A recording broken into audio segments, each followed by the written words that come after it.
এই যে এটা কি এটা কি এটা কি এটা কি এটা কি এটা কি ছিল? এই এটা কি ছিল? এই এটা কি করলো? এইটা কি করলো? এই যা এটা কি করলো? আল্লাহ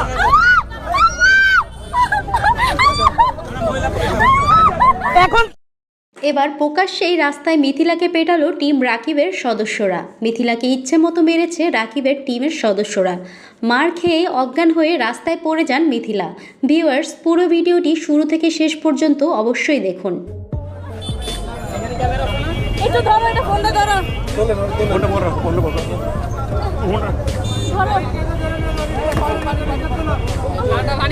তোমার হেলমেটটা খোলো না। দাঁড়াও দাঁড়াও দাঁড়াও দাঁড়াও ভাই এটা ধরেন এটা ধরেন।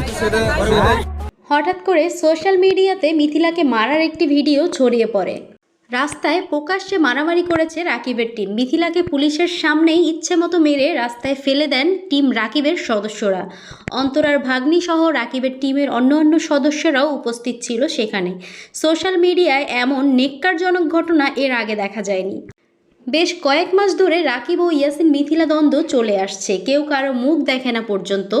একে অপরকে নিয়ে সবসময় নেগেটিভ কথাবার্তা ছড়ায় সোশ্যাল মিডিয়া জুড়ে। এর আগে অন্তরার গোপন বিয়ের খবর লাইভে ফাঁস করে দেয় ইয়াসিন, আর ইয়াসিনের ইউটিউব চ্যানেল উড়িয়ে দেয় রাকিব।